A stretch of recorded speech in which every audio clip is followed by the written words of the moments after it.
এলাকার কৃষি সন্তান জননেতা আমিনুল হক, উপস্থিত এলাকার গণ্যমান্য ব্যক্তিবর্গ এবং আগত খেলোয়াড়বৃন্দ, সবাইকে শুভেচ্ছা এবং অভিনন্দন।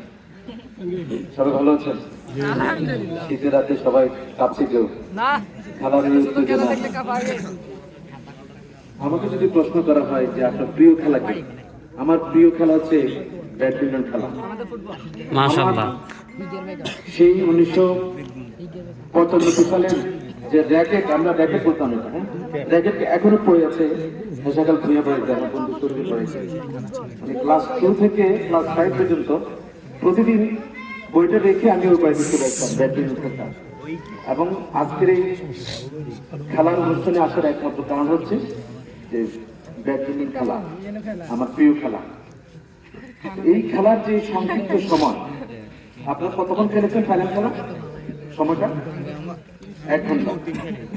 যে পরিশ্রম এবং শৃঙ্খলা আমরা অবজারভেশন করেছি, এটা যদি আমাদের জীবনের সাথে আমরা হিসেব করি যে 1 ঘন্টা খেলার জন্য আমরা কিভাবে শৃঙ্খলা এবং কঠোর পরিশ্রম করে আমরা বিজয় অর্জন করি, এই সময়টা এবং সময় শৃঙ্খলা যদি আমাদের জীবনে আমরা চিন্তা করি, এই 1 ঘন্টা খেলার মধ্যে আমরা যেভাবে পরিশ্রম এবং শৃঙ্খলার মধ্যে আমরা বিজয় অর্জন করি, আমাদের ব্যক্তিগত জীবনে ছাত্র কতজন আছেন? ছাত্র কেমন আছেন? বহুত ছাত্র কম না? এই যে সময়, এই যে খেলার মধ্যে যে যত পরিশ্রম করে, সে দল কি হয়? বিজয় হয়।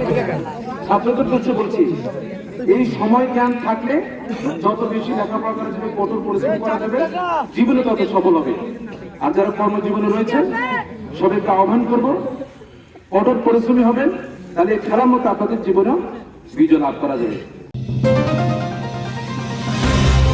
চ্যানেল বি+, নতুন সূর্যোদয়, নতুন বাংলাদেশ।